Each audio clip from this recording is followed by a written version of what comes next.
All right, it's 5 o'clock somewhere, and it's time for the speed skating video podcast. Let's do this.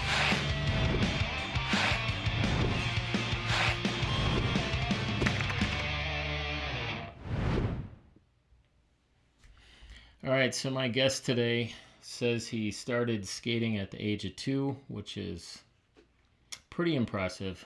And I pretty much watched this guy grow up at the Pettit Center, but now he's a member of the U.S. national team, and he holds on to a medal that he won at the Olympics, which is not everybody can say that, and he's a hell of a fun guy. So let's bring in Ethan Cepuran right now. Ethan, Oh, thanks for having me. what do you think of that intro? Did I overdo it? That was great. I like felt wasn't too much of an oversell, not too much of an undersell. Just, Good. I I nailed like the it. expectations right in the middle. Yeah, I exactly. like the video though. That's pretty cool. Yeah, it's cool. I spent a lot of money to make myself look professional. So yeah, so let's talk about that. Starting at the age of 2, you've got a brother that is a little bit older than you, and was already well into speed skating. So I mean, what are your early memories of him? And I mean, I assume that shaped how you got into the sport. Oh, man, absolutely. I mean, I obviously started skating because I actually have two older brothers. I don't know if you knew that, but Hmm. oldest is Eric. He was one of my first coaches, or at least earlier on when I actually tried to start doing something in the sport. And middle one's Gordon. He actually got to announce at this previous Olympic trials, which Oh is yeah, pretty he's cool. awesome. But Yeah. yeah, at 2, I mean, I could barely walk. I don't think I was really walking till I was like almost 18 months old. So it was a pretty quick transition from, walking to skates. And I think it started just after the 2002 Olympics or just before, where I actually got to come.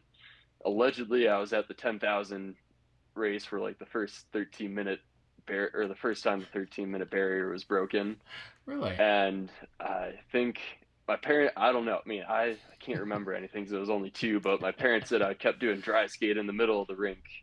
And there's definitely a photo of me with Eric and Gordon at the 2002 Olympic trials, which Eric was competing at. So obviously, I grew up going to the Pettit Center, driving from Glen Ellen after school, either to get Eric to skate or for me to skate as well. And especially as I got older. And yeah, I mean, I can't remember my first exact memory. I just always remember being at Center Ice in Glen Ellen, Illinois. That's Yeah. the name of the local rink. And I don't know, I just always had a love, a passion for the sport. I would get super excited when Eric would come home from Calgary to be like, oh, like he gets to see how fast I've gotten, even though I Oh, really wasn't that young or that good when I was younger. I was kind of a chubbier kid, so really? it. Yeah, I was definitely a bit of a fat kid at one Oh, point. look at you now. It. Yeah, I know. I grew out of it, I would say. I think height was my saving grace. How much short And track did you do? for until I was like 17, I did at least like 50-50, probably Really? even between training and racing. Yeah. I mean, I wasn't very good at racing short track. I mean, unless it was a 1500, I would be, not, didn't really have a chance at the final. Yeah. But I skated short track junior championships until I think I was 17. Really? I And never knew that. I think I, yeah, I think my top finish was 16th, and I was super hyped about that because back in the day, like they would separate it by 16. Like the top 16 were like Group One, and the rest were Group Two. So that was a high note to go out on. And in my last short track competition, it was in Salt Lake City for junior trials, and I got my AM Cup qualifying time. And I was like, yeah, I'm gonna skate. I get to skate short track AM Cup now, and then I never raced again like for a whole year. I was like, I'm gonna get it. Like this is time. Like this is my time. And then just never followed through with it. And just yeah, left on a high note. But Yeah. I went back and rewatched some of my old short track, and I just couldn't believe kind of how bad it was. I was like, man, I somebody could have told me to stop a little bit earlier. Like, yeah, you don't have a chance, but it Yeah. was a lot of fun to race, Well, I'm sure it was like a especially. lot of skaters. The very first thing you thought when you saw it was, "Oh, look at how low I am." Yeah, well, back in the day, thinking like, yeah, like that, I'm skating well, and even like I look at myself from 2 or 3 years ago, and I'm like, man, like that just doesn't look right. I don't Yeah. know. You don't always realize how much you change over even a year or I six. actually I did that today. I looked at some of my video from World Sprints in 2020, and it was abhorrent. The corners, holy hell! But that's a great feeling if you're on a trajectory and you're getting better, and certainly that's something that you've done a lot of. So I've been around for about 7 years, and you and your little pack of guys were some of the first people that I came Yeah. across. But I was kind of looking at your history, and that you've been in the sport for forever, literally. A while. I kind of mentioned this before, but it's like you sort of grew up at the Pettit. So when you think about the Pettit, like Oh, absolutely. what are some of your most fond memories of that building? Oh man. I mean, it's kind of funny because, I've been skating since I was two, and going into this Olympics, everybody was like, "Oh, like you're so young, make first Olympics and everything." But I kept saying, like, I've had a 20-year career. Like, it's kind of about time if you think about it. But it was really special to be at the Pettit Center, and I mean, top of the list is honestly got to be qualifying for the Olympics at the Pettit Center. I mean, that's just the Pettit Center is my home. I mean, there's no doubt about that. I can remember, I guess at Otley, that's where I qualified for my first junior world team.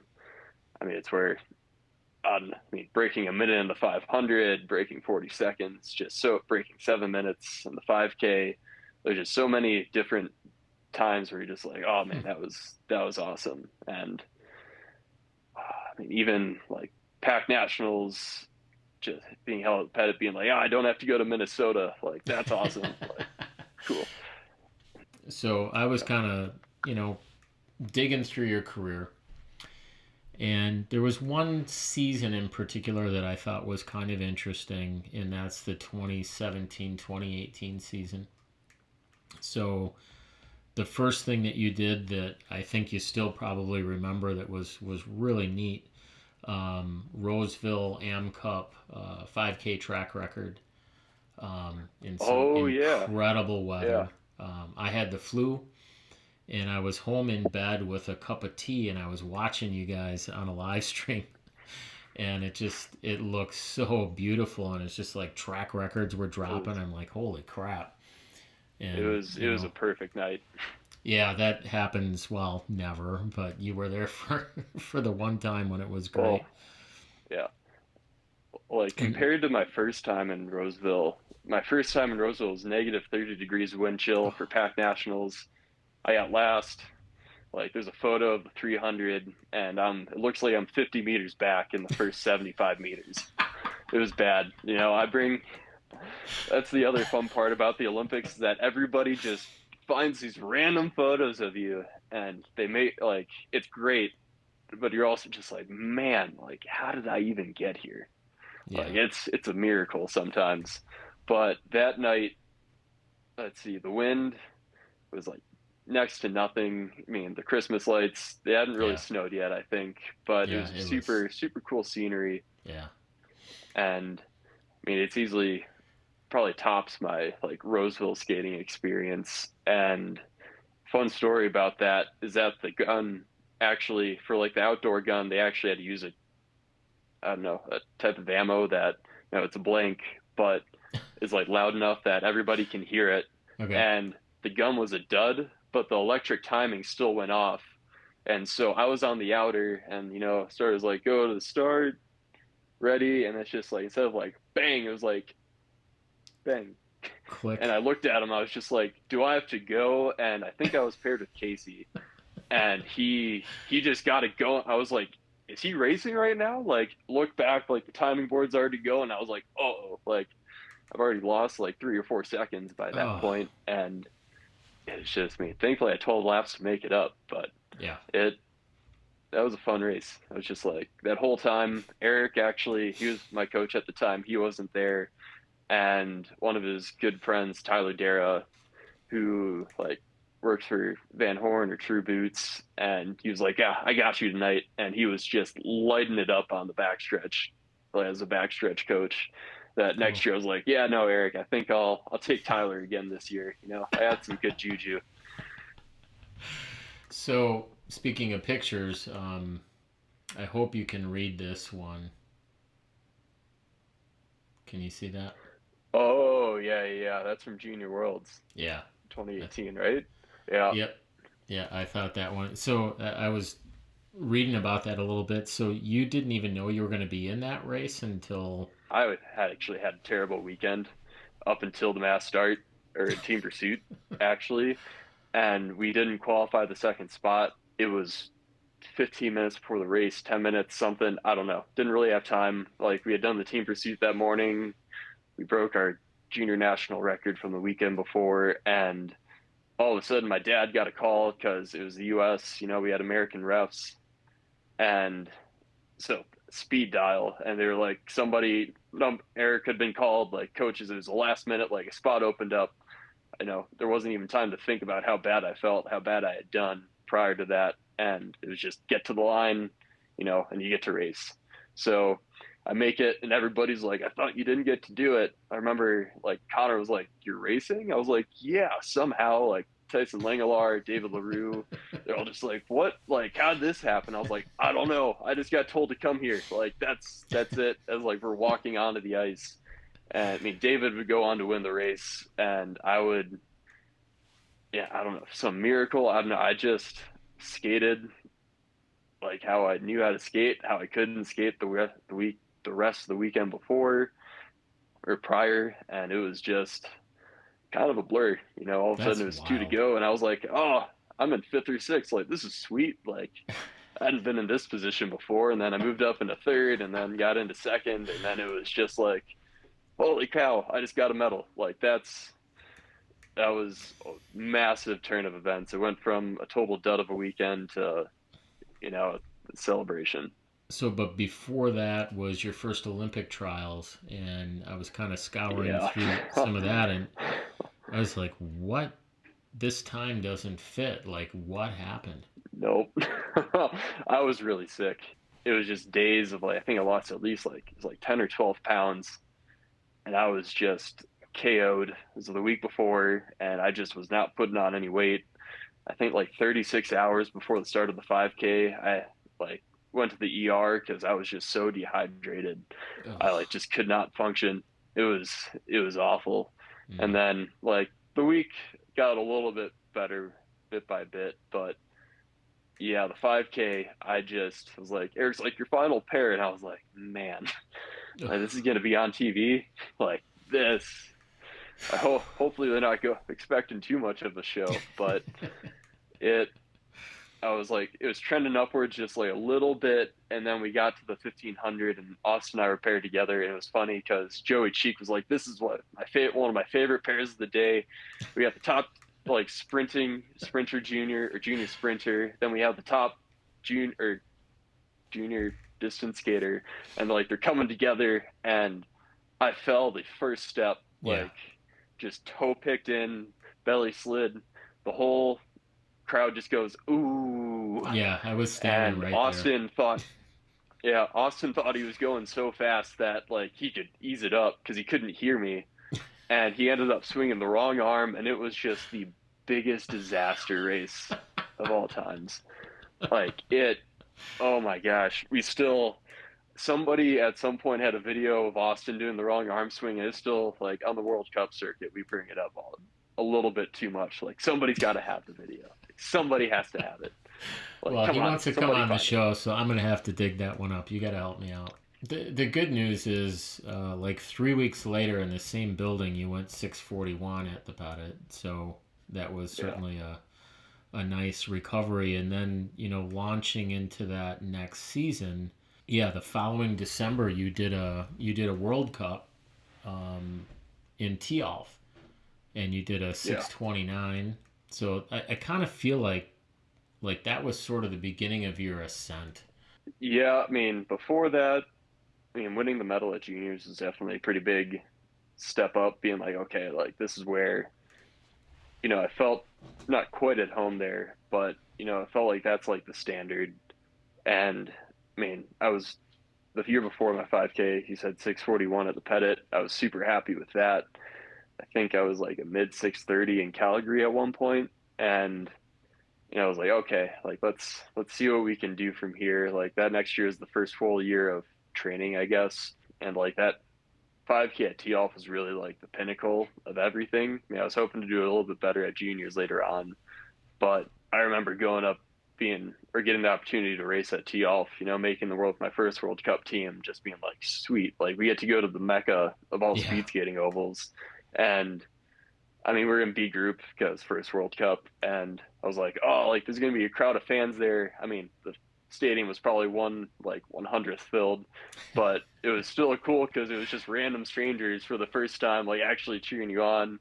I got to give them a decent show. Me and my pair were within 2/10 at the end, nice. so I don't know, just something clicked in that race where I was just like, like I've got some potential in this kind of, especially first time breaking 6:30, I was like, yeah, like I can do something. And that's when I thought 6:30 was like fast, and now I'm like, oh man, like 6:29, like really, really, that's all we got. But that's it's all about the right steps, and that was a big race for me. I Well, just if lots of we mental if we momentum. fast forward a little bit, another one that really stuck out for me was World Cup number 3 in December of 2021.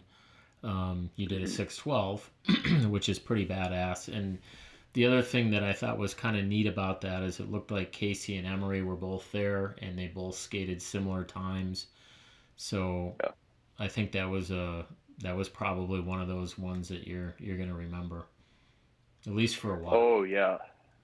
I mean, it's weird because I mean the past few years of COVID, we really took the opportunity just to train, and we didn't have to race quite as much. I mean, I ended up going to the bubble the year before because the 5K is a race of experience, and racing them in an actual like atmosphere where you see other people go, and you got to activate that mental switch in your head like I got to turn this on. Like I just saw them lay down time, or I see like somebody else racing, you know the three of us, we could all finish within 3 seconds, week in, week out, switching order. I mean, the bubble was a great experience for me just because I got to do three 5Ks and a few 1500s under pressure, and Hmm. that really it helped me learn how to skate leading into that 6:12.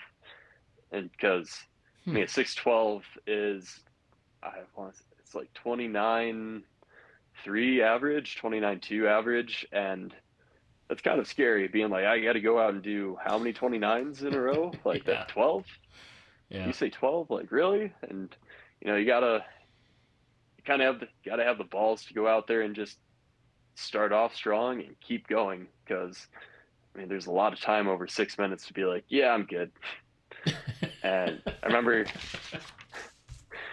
I don't know. I mean, obviously it was World Cup ice. It was super fast, and I remember Emery going ahead of me, and he was I think he went 6:14 that weekend, and the week after he went 6:13. I remember just thinking like, wow, this dude is dropping the hammer right now, like just racking up low 29s, mid 29s. I was just like, yeah, hopefully I can go and do that. But seeing him skate fast is like, okay, I can do that. Like, why not me right now?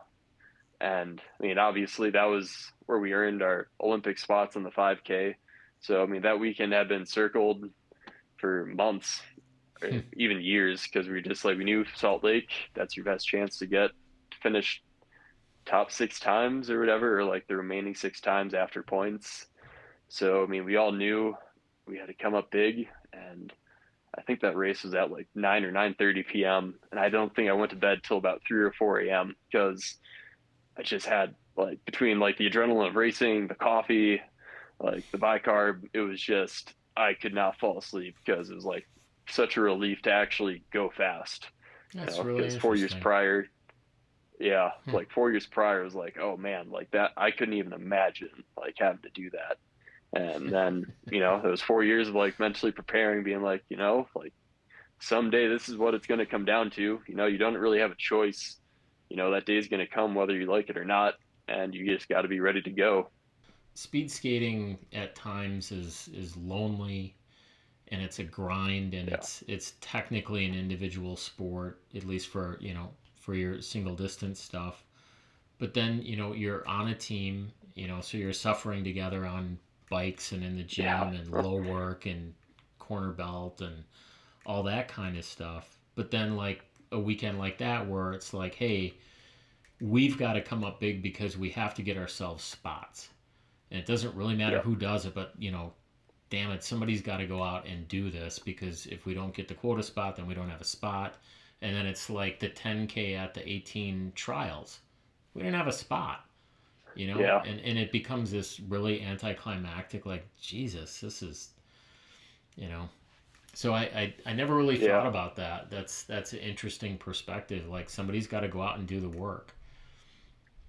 yeah. I mean, thankfully, I mean, it at times it's an individual sport. Most of the time, people think it is, but thankfully, COVID was honestly probably one of the best things to happen, for us as a team, because we all just kind of hunkered down, got used to being around each other only all the time, and we just trained. We trained together. I mean, I want to say we've got one of the best bonds as a team in the whole world, and I mean, it really showed with Team Pursuit, Mm-hmm. where we were just, we were willing to suffer, not just for ourselves, but for one another, Yeah. and the work we put in, it wasn't alone.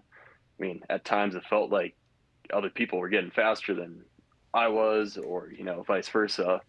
And I mean, even in times of injury, like going into the 2020-2021 year, I got a concussion after an inline crash, and I mean, I was down and out, but a team didn't let me feel down and out. I mean, in the end, it really helped us because for Team Pursuit, we had to get all four guys there, and we got to be skating at least a 6:15 to make it to the games. Like that's still it's only through 3 to 5 seconds, but that's still three 3 to 4 tenths a lap. Yeah. So I mean, we That's a just really ton. came together. Emery really led us through that. I think just because I mean Really. he's the man of experience. He's just like, well, this is what it takes, guys. Like, there's no sugarcoating it. Like he had been there twice before. So let's fast forward to another thing.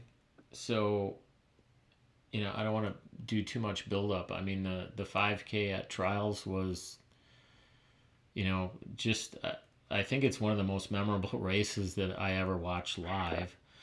But I got questions. So the pairs come out, and Emery's in an earlier pair, and maybe not a great pair for him. And you and Casey get to work together to some degree. How much conversation was there after the pairs came out? What was talked about? I mean, I mean, Casey and I definitely got lucky because, I mean, we were together. Wind, aerodynamics, and such. Like, if two people are closer, air is going to move better together. Yeah. And Emery, he didn't let it show too much, but you can. I mean, if I was him, I would be the exact same way. Where you're just like you guys are, you lucky Yeah. sons of guns. Like, all right, but I mean, honestly, out of the three of us, I still think Emery had the best race because he went out there and did it alone, and Yeah. he was less than a tenth or two behind. And Casey and I mean, Casey probably did more of the race alone than I did. I don't know, I backed off a little bit more earlier on and tried to come on at the end. But I mean, watching Emery, my heart rate was legitimately at 170 because it was just 29.7 after 29.7 after 29.7. I was just like, this dude is on some rails right now. Like, this is just insane. It just kept coming. I was just like, 40 goes like, yeah, he might die a little bit. Nope, negative split. It was honestly something to watch, and I remember going to the line just like shaking, being like, well, I either got to beat 6:16 or beat Casey, and That's kind of a big task given, first my second fastest time ever was a 6:17. So I mean, it was going to take something, It wasn't guaranteed at all going to the line Yeah. because I mean, that's still a lot of mid 29s you got to lay down. So who was coaching who in that race? Okay. I think We're gonna watch it here in a I honestly second. can't okay, I think Matt had my lap board. I want to say Okay. because Gabe didn't want to, interfere too much or beat like play favorites, and he was just Sure. coaching both or everybody. He may have had Emery's lap board. I wasn't really Gotcha. paying attention. I was warming up, but I think Matt had my lap board. I want to say Ryan had Casey's, Okay. or it might be switched. I can't remember. I blacked out a little bit afterwards. I was Let's dial this up. You're right. 5 years from now, 5 more years of experience of training, of depth, of pace, and this young man is should be a factor.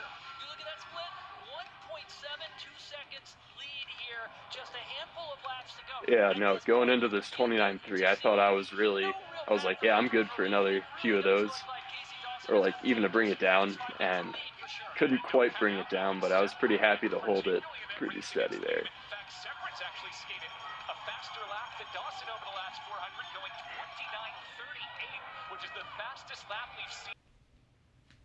So at that point, there's a couple laps left, and he's still going over the top of you. And I remember watching that race, and my kid was there, and my kid doesn't watch speed skating or anything, and I'm like, I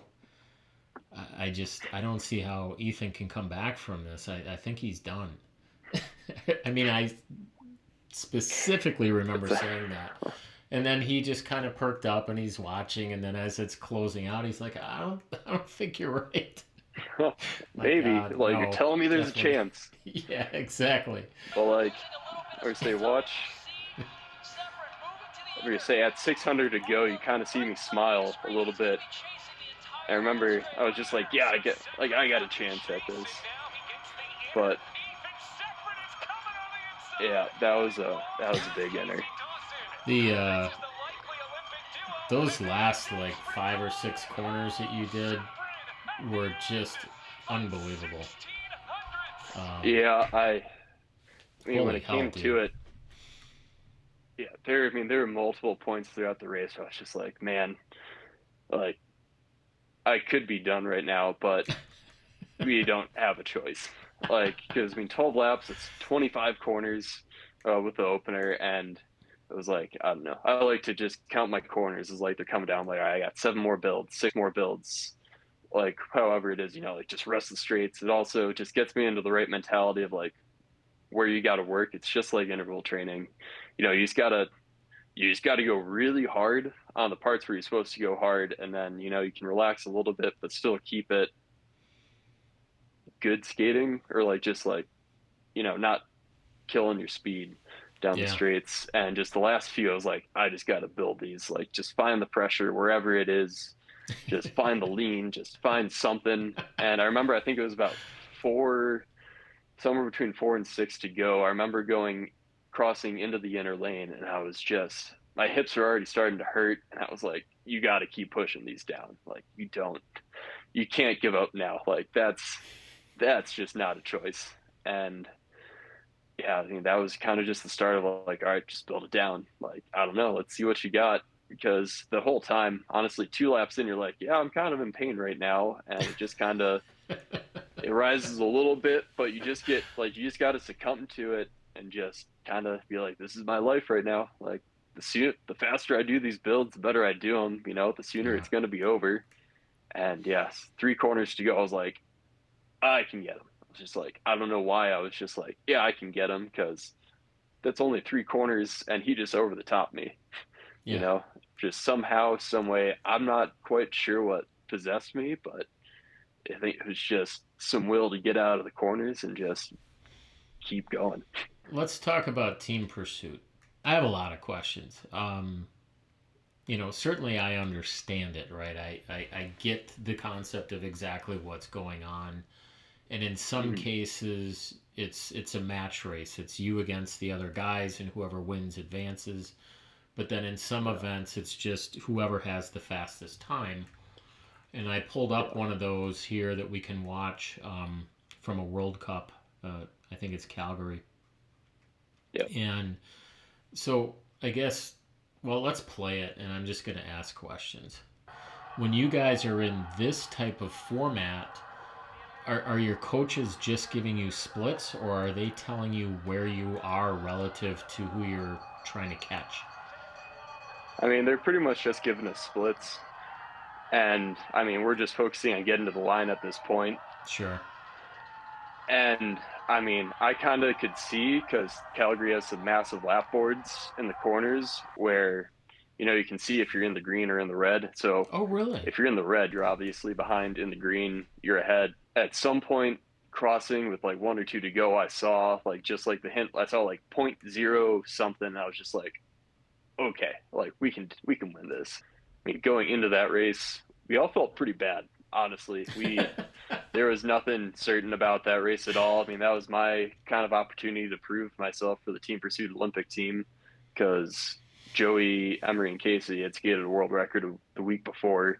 Just a beautiful race, and I was like, all right, this is my turn. To prove like, I want on this team. I want to be a part of it. I want to be in Beijing, and I mean, Casey and Emery both had an extra 1,500 in the legs and obviously an extra team pursuit from the weekend before.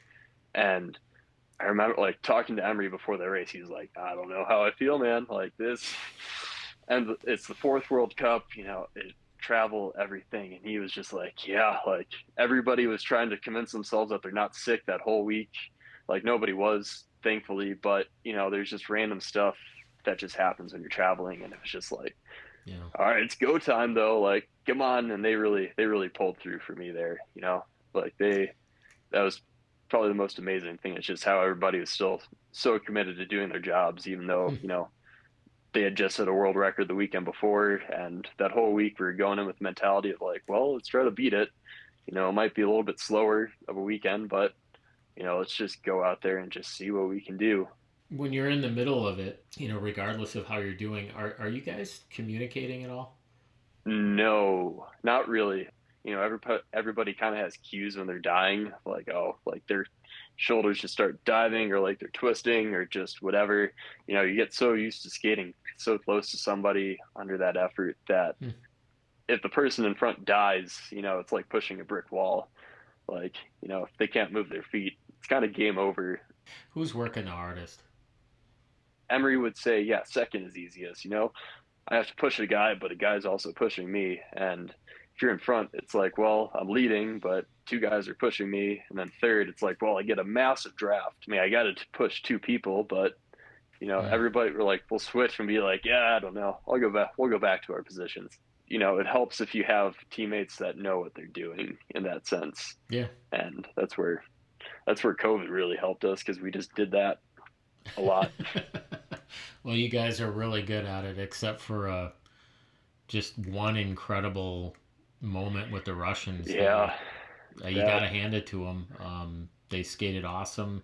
They they didn't have anything left for the final, but you know, No, I mean, that was something. I mean, in the middle, I saw because the Olympics is the one time where we actually had a lap board saying like if we're behind or up, hmm, and we got up on them, and then all of a sudden we were right back down, and we weren't going slow at all. Like the yeah, entire time, we made adjustments from the quarterfinal that we thought we needed to be made, and I mean, we skated great together. Like we got a little scrappy the last lap, but that was just us trying to give everything that we could sure. because we couldn't honestly like we couldn't believe that we were losing in a way. Like I don't know if that sounds good or bad, but that entire race was everything that we had worked up to. Like we skated it perfectly, and it just was not enough. Crossing the line was just like that sucks. What do we do now? Do I skate the final? Does Casey skate the final? Casey seemed a little bit more in his body. Like I was after that, I was just sitting on my bike, just like standing straight up, just like am I okay right now? Like, no. Emery was in the bathroom for like 20 minutes throwing up. Like it was something.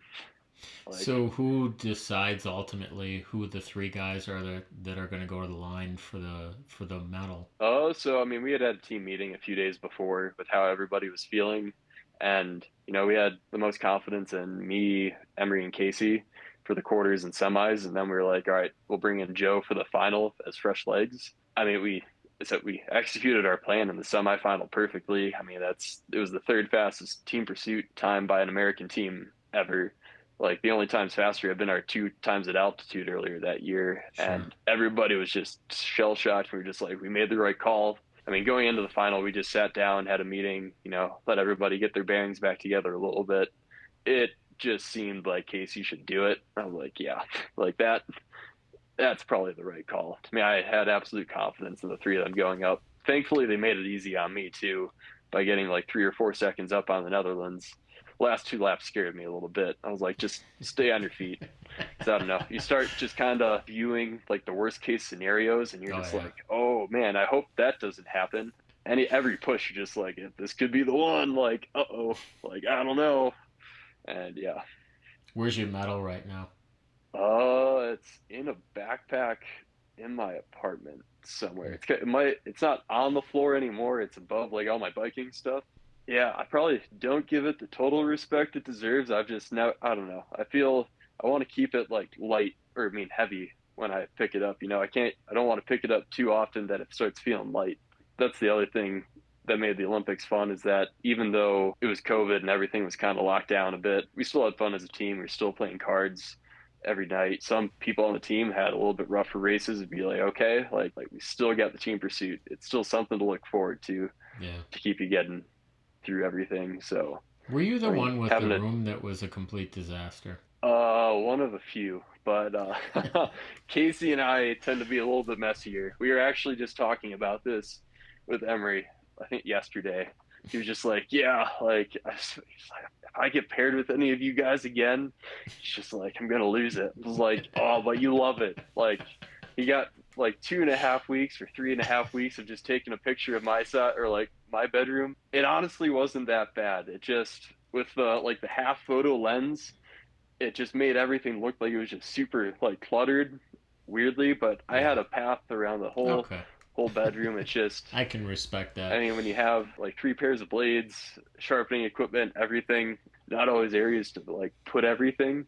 We have to admit that was such a non-typical situation, and you're just like, I'm in my room or I'm eating, can't really go Yeah. anywhere. That had to be difficult, and maybe it makes you that much more driven to get to Italy in 4 years. Yeah. I mean that was a weird thing. Is that I mean I had never experienced an Olympics before. Like there are obviously some parts that were a little sad where you're just like, oh, like it'd be cool to mingle or go to other venues or other Mm-hmm. villages. It was still the Olympics. Maybe it wasn't the fullest extent of the Olympics, but I still got to see the rings everywhere and just experience a lot of awesome moments. Like I Yeah. remember Aaron won the 500 as we were on the bus back watching, and that was just a special moment that Yeah. it was us and the Norwegians on the bus, and we were just super hyped because I mean Aaron just became Olympic champion. Like that was just awesome.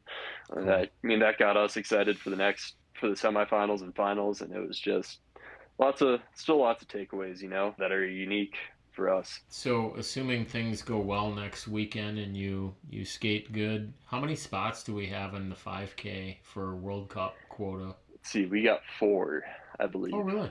I mean, you're going to get a funded time because you're fast. So, how many of these World Cups do you think you'll do? Do you even know? Have you thought about it? You I guys mean, talk about all of that? them. Oh, really? Probably, yeah. I mean, we plan like with Gabe, we plan all the time. We're just like it's kind of expected. You go to all of them to qualify for world champs. 4 years ago, it was the 2019-20 season. We only had one 5K spot, but our goal that year for the 5K was to get in the top 40 so that we could get a second 5K spot. And if we wanted to get a full team pursuit to the Olympics, like we really had to get more 5K spots. Gotcha. And unfortunately, but fortunately, I was one of the lucky few that did do the 10K in Kazakhstan that led to getting in the top 40. But Then that led to us getting 2 spots, and then Ian and I skating the 5K in the bubble. That led to us getting 3 spots, so that an Olympic year we actually got you know me, Casey, and Emery all got to do 5Ks at every World Cup. A few years ago, we only had 1 spot. Now we got 4. So world single distance championships this year. Um, what do you think you will be doing there? What's your prediction? Are we going to see you doing a 5K, 10K? I hope so. Goal will be at least 5K in team pursuit. It's looking like you have to get in mostly by points and then just 2 by time. You have to be in the top of B group or in A group to be guaranteed a spot in Okay. World Championships. So there's definitely a bit of work to do over all 6 World Cups that lead into World Champs. What would be a wild goal? Like you're doing a 1500? Uh, yeah, I would. I'd be a little surprised. I love the 1500, but or if I could make it a mass start, that would also be an Hmm. awesome opportunity. I've put the mass start on the back burner a little bit the past few years, but I definitely want to get back into it. That's part of that short track that we talked about earlier, is that it's just short track on long track, but I actually have a chance. So you're taking classes and you're going to become a mechanical engineer someday. Have you thought Someday, about, slowly but surely. yeah, have you thought about, is it going to be 2 more quads for you? Are you even thinking about that, or are you just kind of Oh, trying to stay present? I don't know. My biggest goal for the last quad, honestly, was just, enjoy it. And if this is the end of my career after the games, like I want to be happy with it. Hmm. And you know, even year by year, everybody was like, "Yeah, you're going for another 4. Like this is the start." And I'm like, "I don't know. I'm Hmm. just trying to enjoy the moments like how they were, and not thinking like, oh, I got to do this again in 4 years." But I think a part that people underestimate is like the actual enjoyment of the sport and just how much that can actually help you just be faster. Because if you look forward to going to practice, look forward to racing, you're not scared of everything. You're already 10 times more likely to succeed, or at least like day to day. There's always going to be moments of pressure where you're just like, oh, I don't know. But, pressure, I think, it turns coal into diamonds or something like that. So you need a bit of pressure. Otherwise, you're not going to go anywhere. You're just going to Yeah. be content where you are. But, I'm not wasn't totally content with where I was at, and I was just like, as long as I'm enjoying it, like we might as well keep going. I still see myself getting better. Like this isn't the time to stop. All right. I'm not a police officer, but I'm going to ask you this question. Where were you on the night of November 2nd, 2016? November 2nd, 2016. I feel like I must have been at the Pettit. Game 7, Cubs win the World Oh, of the Series. Cubs World Series. Yeah, no, this is a great. Okay, I was at the Pettit Center. This is a great. Yeah, that. Oh man, like rush memories, low key. But so we had practice. Eric is like, we're starting practice half an hour early or an hour early, like if we can. And because I mean, we had goals that year. We're like, all right, Junior Worlds, whatever. But all that kind of was like, we can push that aside a little bit because Cubs Indians Indians. World Series. I remember like bringing my Fly the W T-shirt, like laying out on practice to get to the ice and finishing up like as fast as we can to make first pitch, and watching at Eric's. That was a wild like 4 hours of just emotions. Like finished the game, finishing at like 1 a.m. I still in Milwaukee. I had school the next day down in Glen Ellen, and Eric driving me halfway, my dad picking me up, and then us deciding like, oh, let's just go to Dick's and try and get like the apparel already. And all my teachers the next day were like, how did you even like get this? And I was like, I was a little busy last night. I think I slept for like 20 minutes once I got home, and then it was time to go to school. That was Mm. man, that was a fun time. One other thing about the Cubs actually was as they were going into the World Series, Shawnee Davis was at the Oval, and he's a Sox fan, and he was like, "How sad are you going to be when they lose?" And I was like, "I might not come into the Oval for a few days. Like I might disappear." Well, Olympic trials after the 5K, think it was like 8 years ago. He was like, "Yeah, like I'll give you this like camo skin suit." And I was like, "Oh, that's so cool."